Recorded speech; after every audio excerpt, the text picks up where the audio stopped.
Bonjour à toutes et tous. Aujourd'hui, j'ai décidé d'aborder un sujet ô combien décrié, épineux, qui souvent soulève beaucoup de passion, le sujet de la dominance. Alors, pourquoi la dominance? Tout simplement parce qu'il y a quelques jours, j'ai vu pour la énième fois une vidéo sur YouTube d'un éducateur canin qui abordait le sujet et qui énonçait donc différentes choses qui devraient nous influencer dans l'éducation de notre chien en rapport avec la dominance. Et là, je me suis dit, ah, ça fait quand même longtemps que ça dure, cette sacrée dominance. Cette dominance est là c'est à peu près l'excuse pour finalement tous les maux. Votre chien n'est pas propre, il vous domine, votre chien n'est pas éduqué, c'est qu'il vous domine, votre chien ne vous écoute pas, c'est qu'il vous domine. Il y a un moment donné, il faudrait quand même arrêter.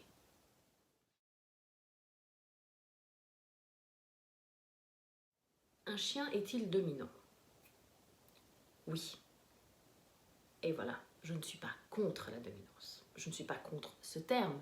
Il est clair qu'entre eux, les chiens vont chercher à avoir le dessus ou pas, en fonction de leur nature, en fonction du contexte, en fonction de la situation, en fonction de ce qui se passe, de comment ils s'appréhendent les uns les autres. Ils vont peut-être, encore une fois, ou pas, essayer d'avoir le dessus sur un congénère.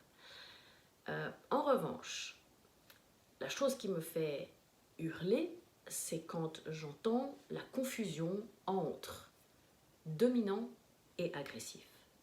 Un chien qui va dominer ou un chien à tendance dominante n'est jamais agressif.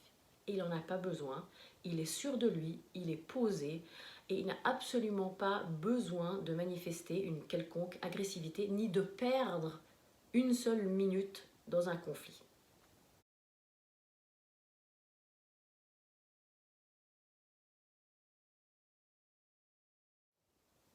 Alors celle-là, je ne peux pas dire que ce soit ma préférée, mais on n'en est quand même pas loin.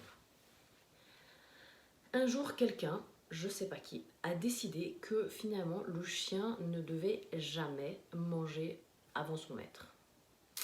Je ne sais pas très bien d'où ça vient. Si quelqu'un a la réponse, je suis vivement intéressée. Il s'avère que quand on explore le monde canin, quand on observe les chiens, on se rend vite compte que dans une meute ou dans un groupe de chiens, celui qui mange en premier, c'est le chiot. Pour ceux qui font un petit peu d'élevage, ça va vous parler parce que vous avez probablement été confronté à ce problème, que si vous voulez nourrir la maman, c'est mieux que les bébés ne soient pas à proximité, parce que s'ils ont 7, 8, 9 semaines, il y a des grandes chances pour qu'il ne reste plus grand chose à manger à la maman. Donc quand on a observé ça, on se rend compte assez facilement, et il ne faut pas avoir fait Sciences Po pour deviner, que si on mange avant notre chien, on lui explique que finalement le chiot, c'est nous. Il n'y aurait pas une petite incohérence?